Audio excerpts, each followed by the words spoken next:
안녕하세요. 김상민입니다. 제가 아마 지능범죄 수사하시는 분들이 오늘 교육 받으시는 거죠. 주로 인지사건 이제 하실 분들이시잖아요. 제가 한 몇 년 전에 서울청 지능범죄 수사대에 가서 어떤 특정 조합 관련해서도 한번 제보를 해드린 적이 있습니다만은 수사 성과는 그닥 크게 좋지 못했습니다. 그리고 제가 2018년 9월 19일 날은 우리 서울 북부지검이 건설비리 중점수사청으로 지정을 받는 바람에 거기서 전체 우리 검사님들을 모시고 한번 강의를 한 적이 있는데요. 한 3시간, 골고루 하니까 한 3시간 정도 걸리는 것 같습니다. 그래서 오늘 중간에 제가 혹시 저기 하시면 한번 끊어서 쉬었다가 그렇게 하도록 하겠습니다. 그리고 나중에 질문은 또 따로 받는 시간을 갖도록 하겠습니다. 근데 그동안에 아마 여러 범죄를 인지파트에서 많이 해보셨겠지만 오늘 제가 설명드릴 이 정비사업 비리만큼 해방 이후에 구조적으로 오랫동안 비리가 계속돼 왔음에도 불구하고 수사가 제대로 이루어진 적이 단 한 번도 없습니다. 다만 2013년도에 국내 최대 철거업체인 다원그룹에 관한 철거왕이라고 불렸던 이금열이 수원지검에서 구속할 때 그때 사실은 제가 좀 제보를 했었고 대검을 통해서 그래서 그때 정비사업 비리가 수사되길 기대했습니다만은 언론 보도 좀 보신 분들 알지만 정비사업에 서울시 의회 의장 뇌물 아무튼 지방의회 의장 이런 거 몇 개 끝났고 구조적인 비리를 수사를 못했습니다. 최근에 그때 모래내파 부두목이었던 박영진이가 최근에 검거돼서 서울지검 형사 8부에서 하겠다고 하는데 과연 제대로 될지 모르겠습니다. 그때 로비리스트도 다 나오고 했는데 아무튼 약간의 은폐된 결과는 그랬었는데 그 다음에 2014년도에 서부지검에서 한번 왕십리 지역 뉴타운 비리를 한 5군데 제가 제보를 해서 그때 수사를 하고 그때 주임검사는 아마 총장한테 직접 격려 전화까지 받았습니다. 좁은 사건 했다고. 근데 그때 그것도 이어질 뻔 하다가 대한항공 김연아 땅콩 사건 벌어지는 바람에 수사팀이 고리 또 투입돼서 그때 아쉽게도 한 조합 한 몇 군데 하고 못했고 그 다음에 2017년도에 우리 또 서부지검에 똑같이 그때 그 팀들이 직원들만 검사들은 바뀌었고 갔다가 다시 왔다 그래서 저한테 연락이 왔길래 가서 회사 한 17개 조합인가요 하고 두 번째로 큰 철거업체 구속을 해서 지금 현재 저기 하고 있습니다만 그것도 근본적인 문제를 자꾸 알려줘도 근본적인 부분을 자꾸 놓치고 수사를 하는 것 같다 보니까 수사 실적이 별로 안 나오는 것 같습니다. 그래서 오늘 제가 여러분들한테 말씀드릴 내용은 압수수색 하나도 안 해도 되고 근본적인 부분만 익히시면 물량은 너무너무 많다. 서울시내 지금 조합이 서울시내만 한 365개 정도 됩니다. 서초구가 제일 많더만요. 옛날에 성북구가 제일 많은데 서초구가 한 46개 정도 될 겁니다. 그래서 기본만 익히시면 압수수색 하나도 할 필요 없고 뇌물 물론 인지사건 하면서 꽃은 뇌물죄를 찾는 거죠. 근데 그것마저도 자기들이 스스로 자백을 할 수밖에 없습니다. 압수수색 굳이 안 나가도 됩니다. 그리고 뇌물 비자금 조성하는 거 하기 위해서 어려운 세무 관련 뒤지지 않아도 되고요. 자기들이 스스로 자백할 수밖에 없는 구조적인 한계를 갖고 있다는 것을 아마 아시게 될 겁니다. 그래서 제보자 진술도 필요 없고 여러분이 구조만 한번 익히면 어느 조합이나 똑같은 조서도 한번 받아놓고 틀에서 날짜 금액만 바꾸시면 될 겁니다. 그만큼 간단한 부분인데도 아직 수사기관이 근본적인 문제를 잘 이해를 하지 못하는 것 같습니다. 그래서 북부는 그때 이제 강의한 이후로 이제 주임검사 한 분은 계속 한 2년 동안 저하고 해서 사실은 전모를 이제 파악하는데 좀 시간이 걸리긴 했어요. 그래서 하고 수사를 하려고 전체적으로 준비하다가 조국 사태가 터지는 바람에 검찰 수사권 축소 문제가 터지면서 아마 중단되고 아마 해외 유학을 지원해서 가버린 것 같습니다. 그래서 할 기회가 있었는데 그나마 놓쳤고 오늘 아마 제가 설명드리는 내용이 비로소 구조적인 범죄를 여러분들이 수사할 수 있는 계기가 됐으면 하는 개인적인 바람이 좀 있습니다.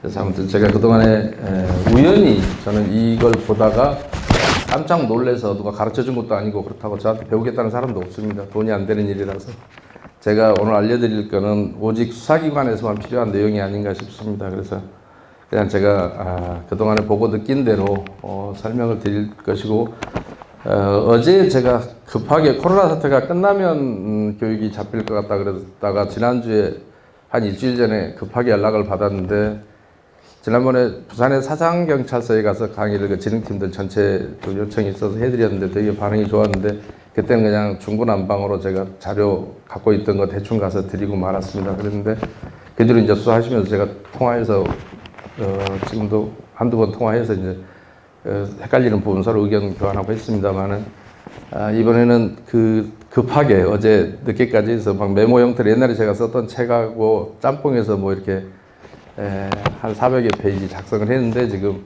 어제 늦게 넘겨드려서 아마 내용을 못 보셨을 거고요. 목차 정도 지금 보고 계신 것 같습니다.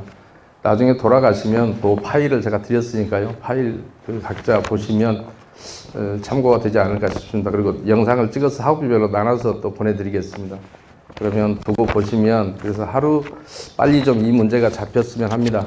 여러분 아시는 것처럼 2018년도 그때 6월 28일인가 그랬죠. 현 경찰청장님 임기 다 돼갑니다만 그분 취임하시면서 청와대 민정에 가서 첫 업무 보고할 때 9월 말까지 재개발 재건축 정비사업 비리에 대해 수사를 해서 가시적인 성과를 보고드리겠습니다라고 했는데, 지금까지도 제대로 된 건수 하나도 못한 걸로 알고 있습니다.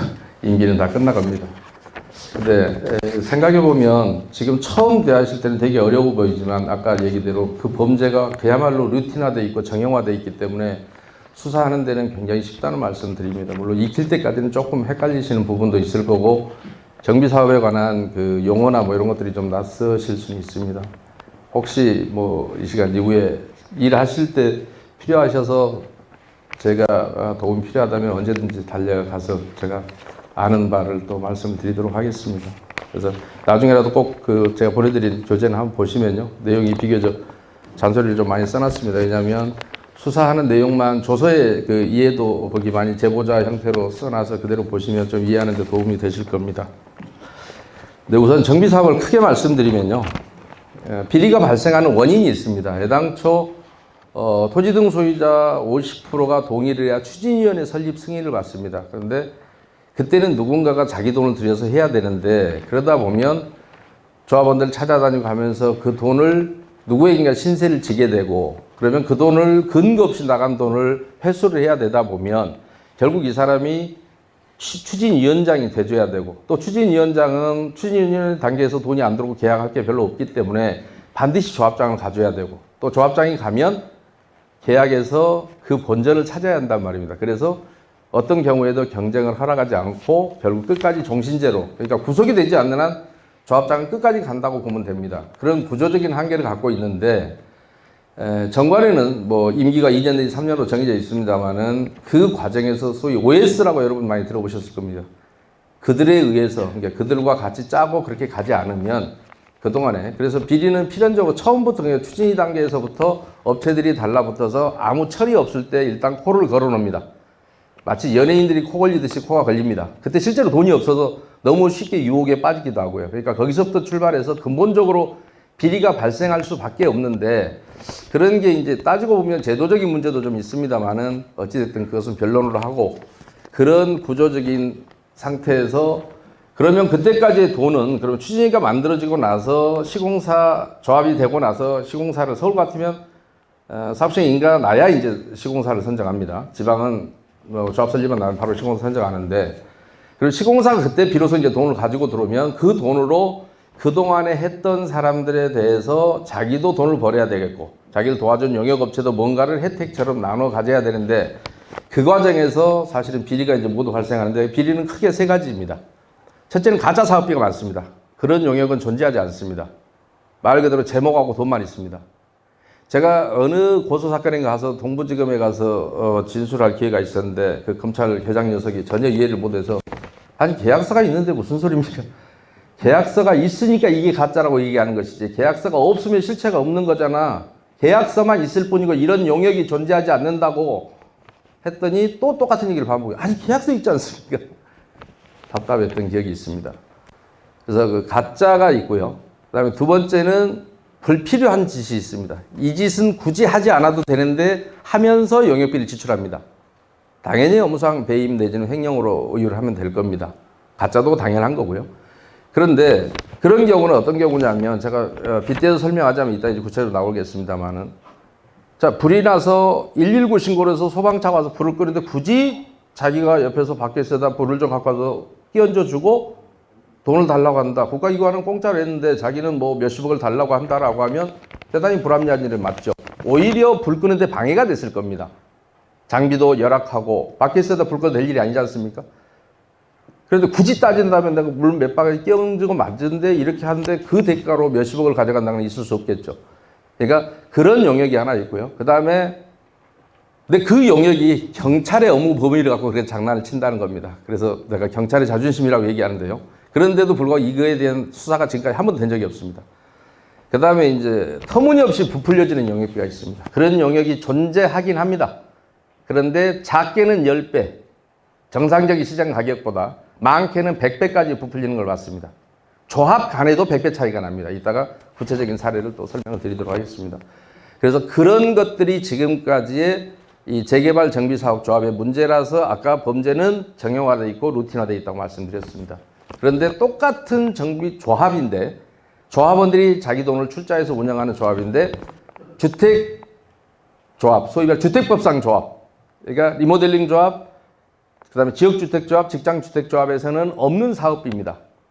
희한하죠. 똑같이 집을 짓는데 재개발 재건축에는 그런 용역비가 존재하는데 여기는 용역비가 존재하지 않습니다. 제가 그걸 항상 비유할 때 한쪽은 재개발 재건축은 계산상으로만 하고 마치 주식 투자처럼 이쪽은 그때그때 용역비를 걷어서 냅니다. 토지 매입비부터 시작해. 그러다 보니 이쪽은 그나마 조금 덜합니다. 이쪽이 도박이라면 이쪽은 주식하는 것 같은 느낌입니다.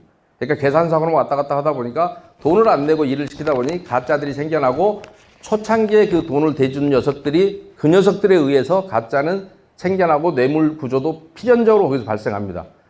그리고 그 모든 비리의 총괄 매니지먼트는 시공사입니다. 근데 참으로 안타까운 것은 제가 여기서 누가 물어도 시공사의 진짜 비리에 대해서는 말씀을 드리지 않으려고 합니다. 할 수도 없고요. 왜냐하면 대한민국이 망해버릴 겁니다.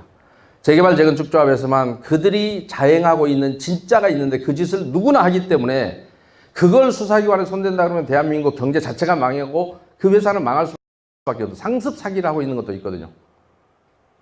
조합원들도 결코 그 부분을 알고 나면 이걸 수사기관이 알고 나면 처벌을 안 할 수도 없고 그렇다고 하자니 국가 경제가 근본이 날아가 버리는 일이라서 그 부분만큼은 제가 오늘 말씀은 안 드리겠습니다.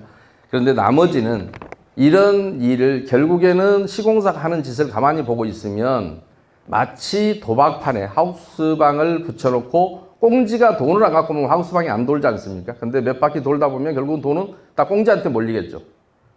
마치 그런 형상을 하고 있는데 시공사 문제는 그래서 시공사 선정할 때 비리 정도는 제가 말씀드리겠습니다만 나머지는 그 비리도 되게 심각한데 지금까지 제대로 수사가 안 됩니다. 포인트를 못 잡아서 그렇습니다. 그런데 그 나머지 진짜 비리는 사실은 못하고 자기들 항상 몰랐다고 얘기합니다. 예를 들어 꽁지가 나는 도박하는지 모르고 돈 빌려줬다고 얘기하는 것과 똑같습니다. 그런데 너무너무 잘 알죠. 저한테 개인적으로는 그 얘기를 합니다. 저도 시공사 그만두고 가서 그런 거나 해야 되려나 봐요 라고 얘기를 합니다. 그만큼 이 부분은 썩을 만큼 썩어 있는데도 불구하고 누구 하나 이걸 도려내는 작업을 제대로 하지 못했습니다. 자꾸 제보에 의존하는 수사를 하시다 보니까 그런 게 아닌가 싶습니다. 그래서 조금 쉽게 수사에 접근하고 구조적으로 얼마든지 할 수 있다는 그 말씀 드리면서 구체적으로 이제 좀 설명을 드리겠습니다.